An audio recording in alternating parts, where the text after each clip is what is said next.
Queridos hermanos, iniciamos la Lección Divina de este sábado 26 de marzo, sábado de la tercera semana del tiempo de Cuaresma. Por la señal de la Santa Cruz de nuestros enemigos, líbranos, Señor Dios nuestro, en el nombre del Padre, y del Hijo, y del Espíritu Santo. Amén. Señor mío y Dios mío, creo firmemente que estás aquí, que me ves, que me oyes. Te adoro con profunda reverencia. Te pido perdón de mis pecados y gracia para hacer con fruto este tiempo de lección divina. Madre mía Inmaculada, San José, mi Padre y Señor, Ángel de mi guarda, interceded por mí. En este día sábado, en la primera lectura, leemos el libro del profeta Oseas, capítulo 6, versículos 1 al 6. Esto dice el Señor: en su aflicción, mi pueblo me buscará y se dirán unos a otros: vengan, volvamos al Señor. Él nos ha desgarrado y Él nos curará. Él nos ha herido y Él nos vendará. En 2 días nos devolverá la vida, y al tercero nos levantará, y viviremos en su presencia. Esforcémonos por conocer al Señor, tan cierta como la aurora es su aparición, y su juicio surge como la luz. Bajará sobre nosotros como lluvia temprana, como lluvia de primavera que empapa la tierra. ¿Qué voy a hacer contigo, Efraín? ¿Qué voy a hacer contigo, Judá? Su amor es nube mañanera, es rocío matinal que se evapora. Por eso los he azotado por medio de los profetas y les he dado muerte con mis palabras, porque yo quiero misericordia y no sacrificios, conocimiento de Dios más que holocaustos. Palabra de Dios. Es bella la lectura del profeta Oseas, que nos hace ver todavía más en profundidad esa idea que en esta tercera semana del tiempo de Cuaresma hemos estado observando una y otra vez, es decir, esa falta de escucha a la palabra del Señor y esa infidelidad del pueblo hacia el Señor. En su aflicción mi pueblo me buscará. Es, digámoslo así, normal buscar a Dios en la aflicción, buscar a Dios en el dolor. Sí, nos debe hacer sentir culpables buscar a Dios solo en la aflicción, solo en el dolor. Por supuesto. Por supuesto, tiene que haber un sentido de culpa y yo tengo que darme cuenta. Ahora que busco al Señor, cuando estoy pasando por esta prueba, cuando estoy pasando por este sufrimiento, tiene que ser con el firme propósito de que cuando las cosas mejoren, no voy a volver atrás, no voy a volver a lo mismo. Absurda sería una persona, en cambio, que dice, no, yo no quiero ser hipócrita y no quiero buscar a Dios solo en el dolor. Y por eso no lo busco ni siquiera en el dolor, ni siquiera en la aflicción, ni siquiera en el sufrimiento. No se trata de no hacerlo, se trata de hacerlo con un corazón sincero, darme cuenta qué tonto he sido, Señor. He tenido que esperar llegar a este momento en mi vida, llegar a este sufrimiento, llegar a este dolor, para recién abrir mis ojos, para recién acercarme a ti. Pero no volveré atrás. ¿Tiene que haber un cargo de conciencia por eso? Sí, pero lo otro, insisto, es absurdo. Una persona que ni siquiera en el dolor, ni siquiera en el sufrimiento. Oye, una de las cosas más sorprendentes en el tiempo de pandemia ha sido justamente ver cuántas personas han conocido al Señor en la pandemia, cuántas personas se han acercado verdaderamente al Señor. Y en cambio, llama mucho más la atención cuántas personas que estaban cerca del Señor se han alejado y se han alejado completamente. Muchas personas que estaban tan lejos del Señor han buscado la reconciliación y han buscado la comunión y han hecho de la comunión su tesoro. ¿Y cuántas personas que venían a misa todos los domingos, que medio se veía que vivían su vida cercana al Señor, y llega la pandemia y pasan 2 años y no buscan ni necesitan comulgar? ¿Qué les pasa a estas personas? Bueno, resulta que aquello que vivían debe haber sido muy falso, que aquello que estaban viviendo en su fe era muy superficial, estaba más basado en costumbres que en una verdadera relación con el Señor. Estaba más basado en lo que han aprendido y lo repiten, más que en esa relación personal con el Señor. En su aflicción mi pueblo me buscará y se dirán, vengan, volvamos al Señor. Él nos ha desgarrado y Él nos curará. Sí, en el Señor está la sanación. En Él. ¿Qué tenemos que hacer? Venir, volver al Señor. Siempre. Oye, cuando domina en nosotros la vergüenza, no, es que tengo vergüenza de buscar la misericordia.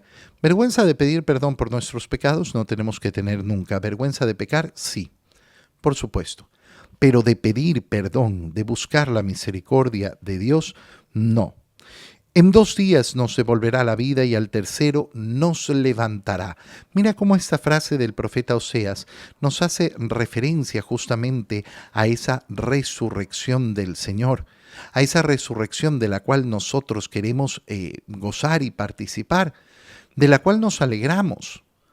Oye, cuando una persona entiende que domingo a domingo celebramos la resurrección de Cristo y por eso es que tenemos una obligación de ir y participar en la Santa Misa, cuando entiende lo que significa que Cristo vive y que en Él viviremos nosotros, entonces no va a vivir simplemente la obligación ni el cumplimiento, va a vivir el encuentro con el resucitado, el encuentro con aquel que vive y vive permanentemente y es el que nos puede salvar.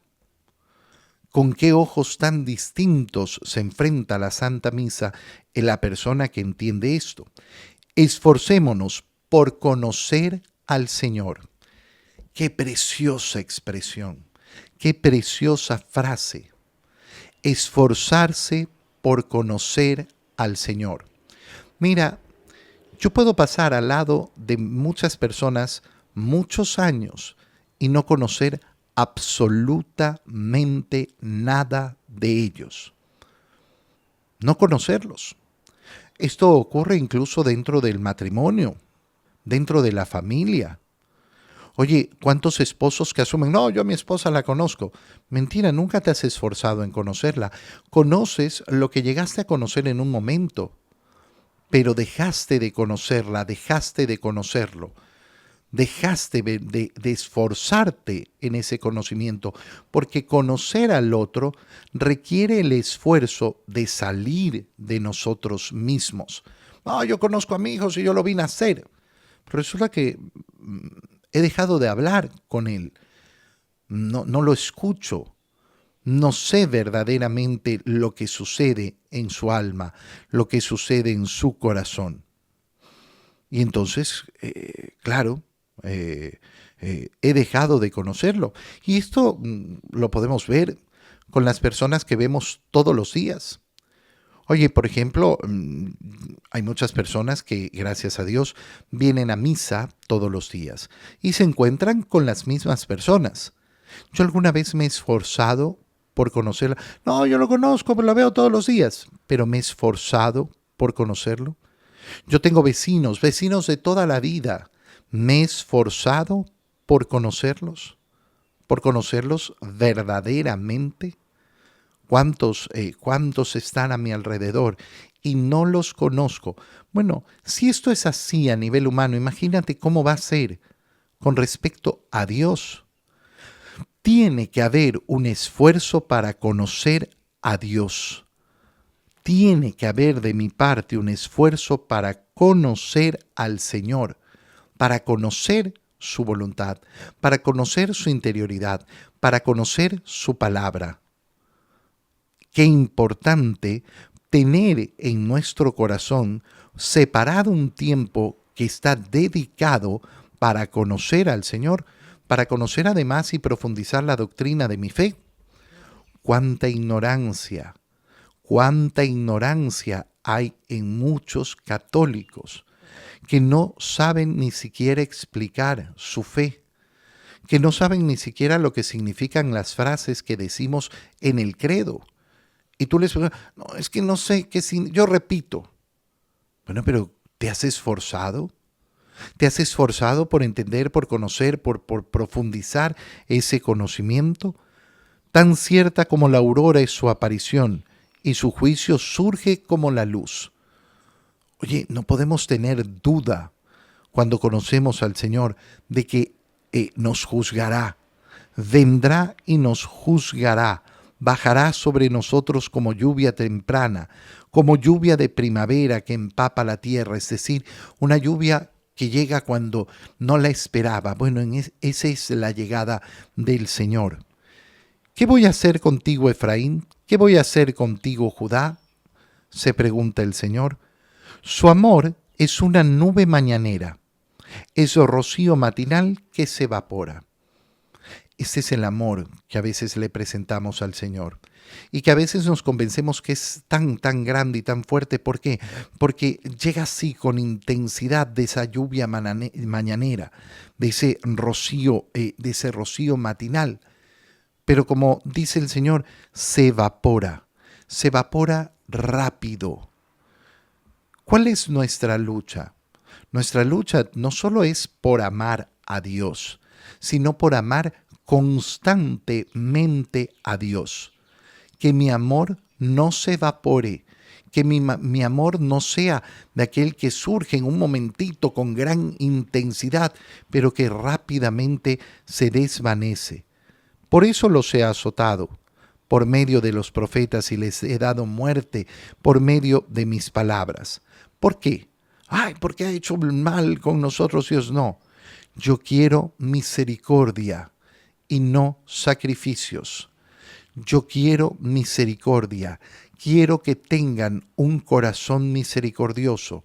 Ustedes se han llenado simplemente de esos sacrificios externos que no les ha costado, que no les ha dolido, esos sacrificios de animales que no han significado absolutamente nada porque no venían desde lo profundo de su corazón.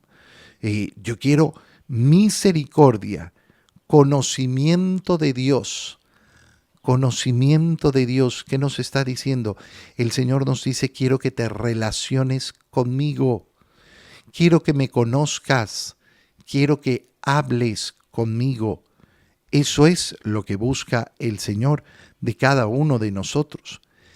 En el Evangelio, leemos el Evangelio de San Lucas, capítulo 18, versículos 9 al 14. En aquel tiempo Jesús dijo esta parábola sobre algunos que se tenían por justos y despreciaban a los demás. Dos hombres subieron al templo para orar. Uno era fariseo y el otro publicano. El fariseo, erguido, oraba así en su interior: Dios mío, te doy gracias porque no soy como los demás hombres, ladrones, injustos y adúlteros. Tampoco soy como ese publicano. Ayuno 2 veces por semana y pago el diezmo de todas mis ganancias. El publicano, en cambio, se quedó lejos y no se atrevía a levantar los ojos al cielo. Lo único que hacía era golpearse el pecho diciendo: Dios mío, apiádate de mí, que soy un pecador. Pues bien, yo les aseguro que éste bajó a su casa justificado, y aquel no. Porque todo el que se enaltece será humillado, y el que se humilla será enaltecido. De nuevo, palabra del Señor. El Evangelio que acabamos de leer lo conocemos bien, es precioso. Nos muestra cuál es la conducta de dos personas que buscan la justificación, pero uno la busca de una manera completamente errada. Fíjate el punto de partida de esta parábola. Jesús dijo esta parábola sobre algunos que se tenían por justos y despreciaban a los demás.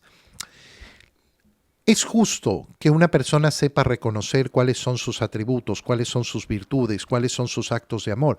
Sí, lógico, por supuesto. Una falsa humildad es una tontería. Yo hago estos actos por amor a Dios. Y tengo que reconocerlos y tengo que saberlos. Cuando yo me pregunto en mi examen de conciencia, bueno, ¿de qué manera amo a Dios? Yo tengo que poder contestar, yo hago esto y esto y esto y esto y esto. Esta es la forma en que estoy manifestando mi amor a Dios.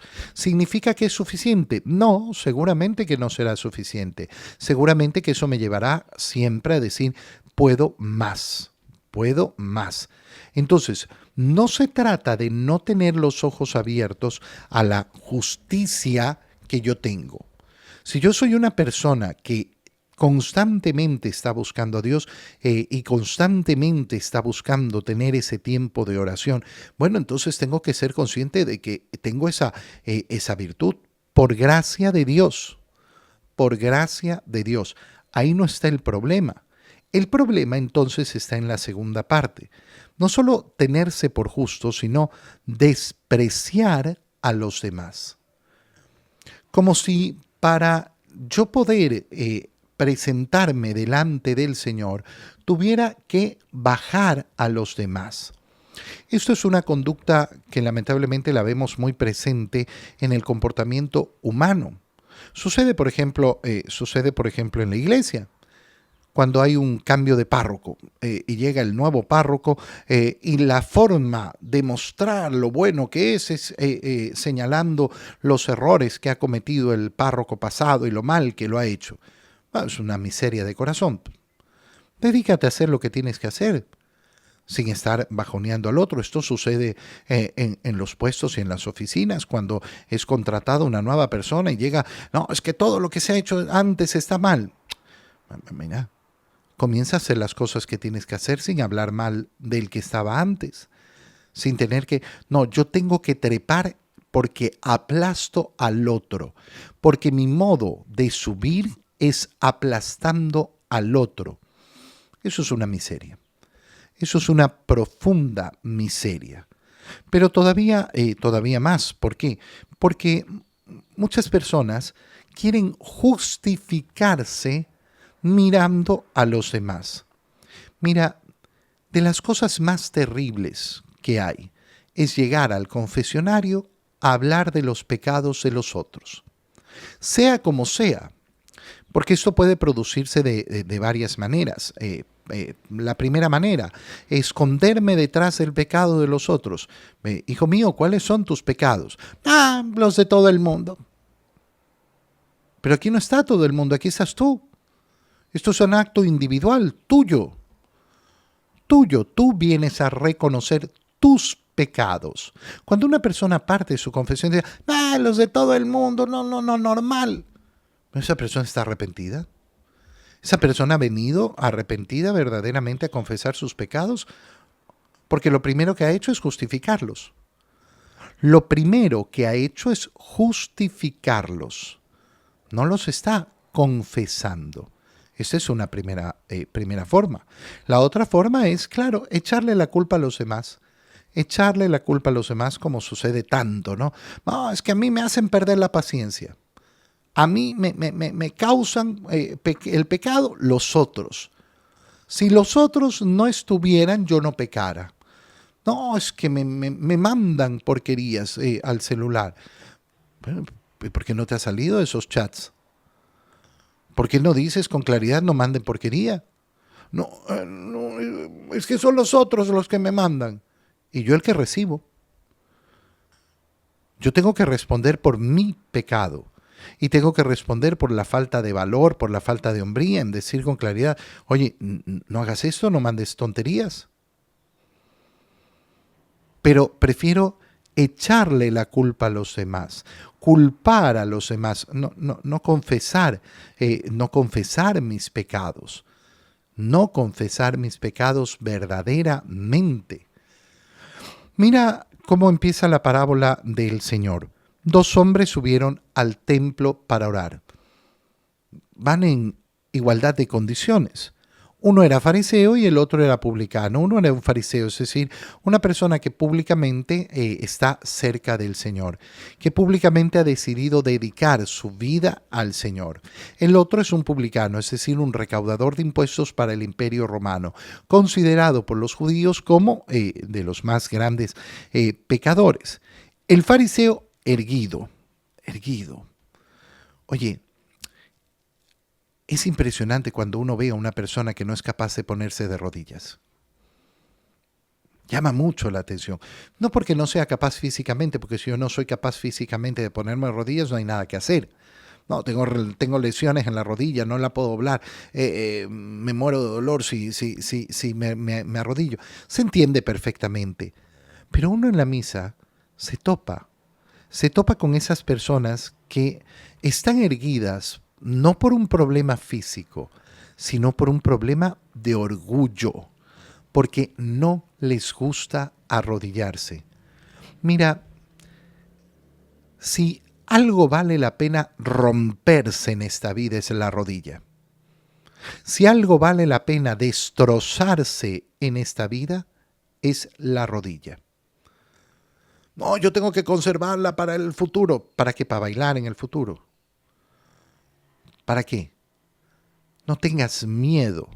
No tengas miedo de arrodillarte, no tengas miedo de pasar mucho tiempo de rodillas. Normalmente uno además ve que cuando una persona en su vida ha tenido la costumbre de arrodillarse, arrodillarse, arrodillarse, pasan los años y lo que sucede es que tiene una rodilla maravillosa porque está acostumbradísima a inclinarse, a flexionarse delante del Señor. Este fariseo erguido, esa posición del orgulloso, esa posición, Dios no mira si yo estoy de pie o estoy arrodillado. Sí, sí, claro que lo mira, por supuesto, porque no es una cuestión física externa. Ponerte de rodillas es una acción que surge desde el profundo del corazón. Es usar mi cuerpo para estar en sintonía con la oración. Es usar mi cuerpo para que esté en sintonía además con mis sentimientos de orgullo o mis sentimientos de humildad delante de la presencia del Señor. En el momento de la consagración, cuando el sacerdote dice, tomen y coman, esto es mi cuerpo. Una persona que decide, no, yo no estoy de pie, es que no había puesto, bueno, te arrodillas en el piso, ¿cuál es el problema? Bueno, está sucio, te limpias, ¿cuál es el problema? ¿Cuál es el problema? El momento más sublime que tenemos en nuestra vida, el momento en que ese pan deja de ser pan para convertirse en cuerpo de Cristo. ¿Cómo no voy a estar yo de rodillas? ¿Y qué dice este fariseo que estaba erigido? Dios mío, te doy gracias porque no soy como los demás hombres. Qué terrible, ¿no? Te doy gracias porque has sido compasivo conmigo. Te doy gracias por todas las virtudes que me has dado. Te doy gracias por haberme permitido conocer tu palabra. Te doy gracias, pero yo no soy como los otros. Mira cómo tiene esa necesidad de presentarse como más pisando inmediatamente al otro. Yo no soy ladrón, no soy injusto, no soy adúltero, tampoco soy ese publicano. ¿Sí? ¿Ha confesado algún pecado? No, ha dicho los que no comete. Terrible, entrar al confesionario para decir los pecados que yo no cometo. Yo no he matado a nadie. ¿Y a quién le interesa? Oye, si tú eres de los que hablan así, por Dios, o sea, date cuenta de la miseria que... Pero yo no he matado a nadie, yo no he hecho mal a nadie, yo no le he robado a nadie. Así no se hace el examen de conciencia. Solo los tontos pueden hacer un examen de conciencia así. No se parte por lo que yo no he hecho, se parte justamente por lo que yo he hecho. Por todas las oportunidades que he tenido para amar al Señor y al prójimo y no he aprovechado. Por la falta de compromiso, por la falta de servicio al Señor, por la falta de entrega. Fíjate la primera parte del examen de conciencia que está haciendo este hombre. Yo no soy como los demás. Yo no hago esto, no hago esto, no hago esto. Y después vienen las flores. las terribles flores. Ayuno 2 veces por semana y pago el diezmo de todas mis ganancias. Sucede mucho en el confesionario. Sucede mucho en el confesionario cuando vienen a lanzarse flores. Y a mí me toca muchas veces decírselos. Oye, disculpa, pero este es el confesionario, no es el halagatorio. Ay, ¿qué vine a hacer yo? A halagarme aquí, a decir lo bueno que soy. Yo rezo todos los días, yo hago no sé qué, yo hago no sé cuánto. Y yo le pregunto, disculpa, la pregunta en la confesión es, ¿cuáles son tus pecados? Aquellos pecados de los cuales te arrepientes y de los cuales pides perdón. Y muchos en este momento contestan, no, yo no tengo. Entonces, ¿para qué viniste al confesionario? ¿Para qué viniste? Y después, ayudando a esa persona, se ve que tenía muchos pecados. ¿Y por qué no los veía? Por esta actitud. Porque esta actitud de ver los pecados de los demás, de querernos tirar flores, lo único que hace es sumergirnos en una gran obscuridad que no nos deja ver nuestros pecados. El publicano, en cambio, se quedó lejos y no se atrevía a levantar los ojos al cielo. Lo único que hacía era golpearse el pecho diciendo, Dios mío, apiádate de mí, que soy un pecador. ¿Qué tenemos que hacer con nuestros pecados? ¿Tú entiendes que no puedes pagar por tus pecados? ¿Tú entiendes que no hay nada que puedas dar a cambio de tus pecados? Que por eso tenemos un Salvador que nos salva porque no podemos autosalvarnos. Entonces, ¿qué me queda? Entregarle mis pecados a Cristo para que Él los pague por mí. ¿Y cómo se los entrego? Confesándolos, admitiéndolos, diciendo, este soy yo, este es mi pecado, es mi responsabilidad. ¿Y cómo lo hago? Lo hago con sencillez. Señor, este es mi pecado, te pido perdón. Así entra uno a vivir la misericordia de Dios, con un corazón completamente sencillo, que no anda buscando dar explicaciones. Oye, ¿cuántas personas en el confesionario hacen perder el tiempo a todos?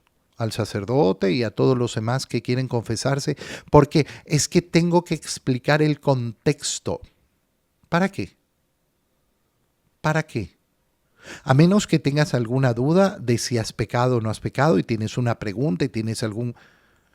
No, es que yo quiero que entienda usted el contexto de lo que yo hice. ¿Para qué? ¿Has venido arrepentido a confesar tu pecado? ¿Sí o no? No, es que yo necesito que me entienda. Pero si el que te entiende es Dios, no tienes una relación entonces con el Señor, ¿no? ¿No has entendido cuando Cristo nos dijo, no llenen su oración de palabrerías? El Padre sabe lo que ustedes necesitan. El Padre conoce tu corazón. ¿Por qué necesito que los demás me entiendan? A mí me entiende Dios. Dios conoce el profundo de mi corazón. Dios mío, apiádate de mí. Este es mi pecado. Soy un pecador. Bueno, ese bajó a su casa justificado. El otro no. Porque el que se enaltece será humillado. El que se humilla, ese será enaltecido. Te doy gracias, Dios mío, por los buenos propósitos, afectos e inspiraciones que me has comunicado en este tiempo de lección divina. Te pido ayuda para ponerlos por obra. Madre mía Inmaculada, San José, mi Padre y Señor, Ángel de mi guarda, interceded por mí. María, Madre de la Iglesia, ruega por nosotros. Queridos hermanos, que tengan todos un feliz día.